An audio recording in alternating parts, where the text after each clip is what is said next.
everyone, I'm MLU4 and welcome to another edition of Reactivated, the 15-minute episode where we dig into the depths of the Robot Wars archives. Now, a bit of a teaser for you first.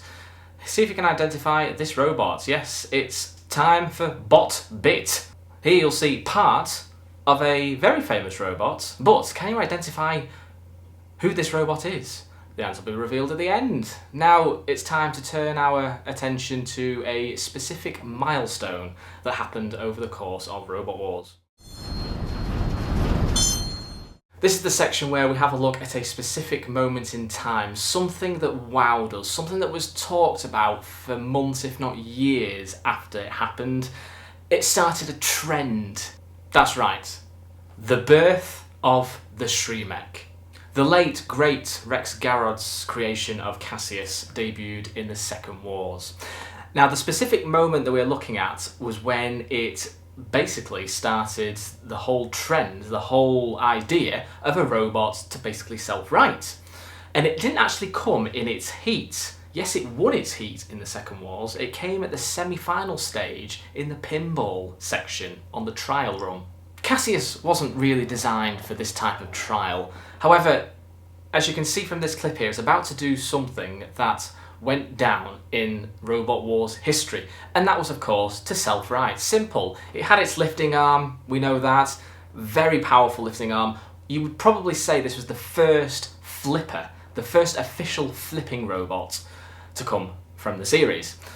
And this moment here was in the pinball. Sir Killalot actually flipped Cassius over. It wasn't a competitor. Flipped Cassius onto its back. Of course, we all thought Cassius is now dead and immobilised, but I'm going to play this particular part from the series, and Jonathan Pierce's reaction sums it up. Down by the launch of Killalot and dragged effortlessly into the air. Goes beyond the ramp. Turns up, brilliant! Superb gymnastics from Cassius! The little backflip was super! Let's have a look, hey! How about that? Break dancing from Rex Garrett and Cassius! That's terrific! That's right. A self-righting mechanism. A Shremek, for short, as it would later be known as. The whole Robot Wars world watched as Cassius righted itself in a spectacular gymnastic-style pirouette, landing on its feet. A moment that every robot with a flipper that came based their design on. That was one of the most spectacular bits of robot series I've ever seen on Robot Wars. What was that about? A self-righting mechanism. A self-righting mechanism. It was like a double somersault in the air. Yeah, well, that's just one of its tricks. Cassius, of course, was known for many things, but what comes out on top, without a doubt, is the birth of the Shremek. For me, the Seventh Wars was a bit of a turning point for the series. Of course, not only was it the last series of the original run, but it also saw a lack of famous robots competing. There was a rule change that any robot that was literally just a box and a pushing robot, for example Tornado and Storm 2, they had to have some form of weapon added to the machine in order for it to compete and take part. Hence you'll notice that Tornado had the interchangeable weaponry and Storm 2 had to add a little lifter that you noticed, because in Extreme 2, when it won the New Blood tournament, it had nothing at all. So that might have put off quite a lot of robots entering, but in terms of the famous, well-known robots, there was a real lack of appearances. Wild Thing retired after Series 6. The Hypnodisc team couldn't find time to compete due to outside commitments.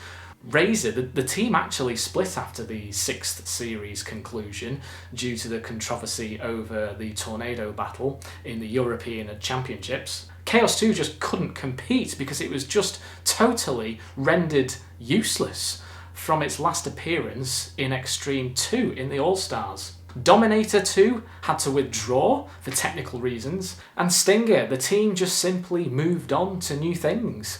So the seeding board looked horrific. Ming Dynasty replaced Dominator's seeding, who was going to be 4th seeding, and with Razor's withdrawal, Smitzy took their place. And it didn't help that half the seeds were actually knocked out in the heats. So in terms of famous robots competing, the Seventh Wars was pretty dire. Today I want to delve into a bit of merchandise that was available at the time the third edition of the magazine was released. And it was a bit of it was very well marketed, this particular one, because it involved you actually having to buy at least 5 magazines so you could get all 5. And they were, of course, the mouse mats.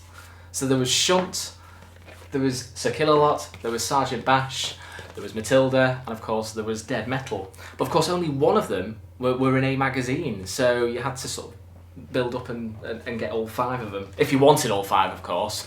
Maybe you had a favourite house robot. I think at the time, I love Matilda, hands down. So she was my first one I wanted to get, but of course, then I had to get the rest. And that was off the back of the third issue. So they did very well marketing-wise, but you know, at the time it was only 9, 10, pocket money, not that much, so it was an expensive purchase. And it was off the back of the third edition, as you can see here. And as you know, we've just briefly touched on Cassius before. The robot actually featured along with Rex Garrod in this edition. And speaking of merchandise, this was the magazine that revealed toys were in development. That's right. When I saw this article, I leapt for joy. I couldn't believe it. After all these years making tiny little Lego robots on a tiny arena, they were finally designing robots of considerable size along with an item from the arena. So for example, Hypnodisc came with the bricks and Sergeant Bash came with the tyres, etc. So when I saw that, my eyes lit up and I couldn't wait. Of course, they were out that Christmas. And just whizzing forward to the end, the big ballot of the week was which part of the arena is the most dangerous. So the pit, 45%. That's probably the most hazardous part of the arena, so that's good. In at second place was the CPZ, 27%. Then the spikes at 18, I do not agree with, as I'm sure some of you already are aware of my opinion on the spikes. Then the flame pit came in at 7%, that came fourth. And then the grinders at 3%.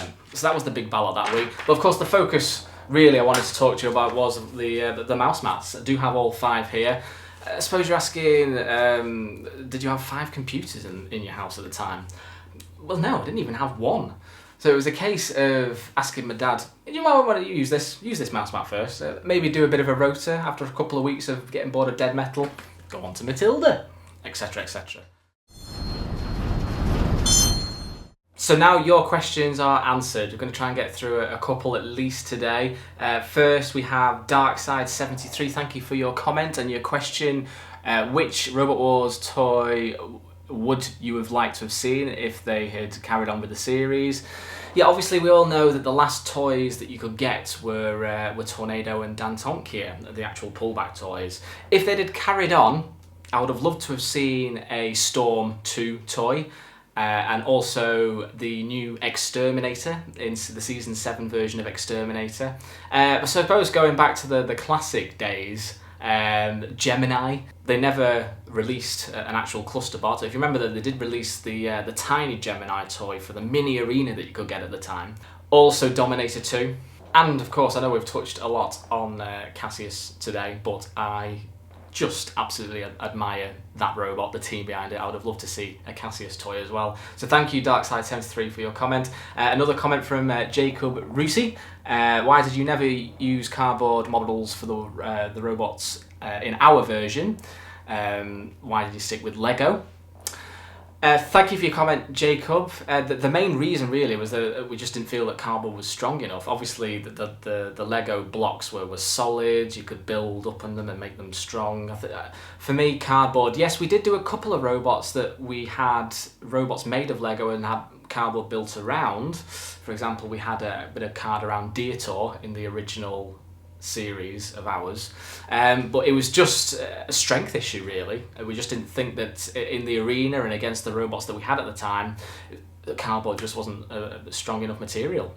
And another question from the bot builder. Thank you very much for your question here. It's more of a statement. It's to rank every series made, so from best to worst. So I'm going to separate this out. I'm going to focus on 8, 9 and 10 because yes, it is Robot Wars, but very different format. So for me, Series 8 it actually got better as the series went on. So 8, 9 and 10 being definitely the best of the rebooted series. That final of Series 10 was absolutely, it just had me on the edge of my seat. It's probably the best final that has ever been. Going back, so from Series 1 to 7, which has been my favourite? Well, let's start at the bottom. For me, the 7th series was just dire, really. Obviously, I mentioned before the lack of famous robots being featured, but it all just seemed a bit of an afterthought. I mean, I think Cassius Chrome, that robot, house robot, summarised the entire series. It was an afterthought. There was no thinking behind the series, and of course it moved to Channel 5 and that didn't help, and of course Channel 5 killed it. So unfortunately Series 7 was at the bottom of my list. Series 1 comes in 6th place. It was pretty basic Series 1, and to be honest, thank God it did happen because it was the start of everything else to come. But for me, it was like a taster. There were 6 episodes. Coming in 5th place is the 6th series. It got a little bit silly for me, the 6th series, with the addition of the Drop Zone and Mr. Psycho and Growl. Yes, they were powerful house robots. They just got a little bit too gimmicky for me. Then in 4th place, I put the 5th series of the Wars. It seemed to have so many well-known robots in the series. It was, every heat was packed full of all-star robots. I mean, in some episodes, you had 2 or 3 top robots in, and of course only one could get through. So for me, that was a bit unfair. The number of heats also reduced to 12, so they could have extended it really, I think, to 16 heats. Also, there was a lighting issue. You couldn't see half the fights, it was that dark. So for me, the 5th Wars comes at number 4. In the top 3 is the 3rd War. This was the starting point, if you like, the blueprint of everything else to come from the 3rd Wars. Of course, they ditched the gauntlet and the games and the trials and focused more on the fighting. And of course, it introduced so many memorable robots that were to follow, like Chaos 2, Hypnodisc. In at number 2 is the 2nd War. This is a guilty pleasure. This was really when I started watching and paying attention and really looking forward to Robot Wars. I loved the trials, I loved the gauntlet, and I loved the robots. They'd really upped the game here from the first Wars, and obviously they'd doubled the heats, doubled the robots, and it was the birth of the Shremek. And in top place, for me, is the 4th series. The 4th Wars had absolutely everything in it you could wish for. 16 heats, it had of course a 3-way melee at the start, it had a mixture of fights and trials, it brought back sumo, we had the pinball in. This series was absolutely at the pinnacle, at the height of the success of Robot Wars, and for me, I will always remember walking in after school on a Friday night and sitting down on BBC Two at 6:45 to watch the 4th series. So that is my order. If you agree, great, let me know in the comments below. If you disagree, I want to know what you think. We can quickly reveal which robot was in our bot bit section. Any guesses out there? Of course it was that world famous robot, Panic Attack. Cease. That is the Cease. We haven't got time to go through any more questions. We've got so many questions as well to go through. Apologies, I've not been able to get through all of them. Please do keep them coming in. I might even do one webisode just dedicated to questions, but please keep them coming in, even though I've not managed to get through all of them. Please comment, please share the video, download, subscribe to the channel. We will be back. We'll be back for another Reactivated episode very soon. But in the meantime, thank you so much for watching, and goodbye.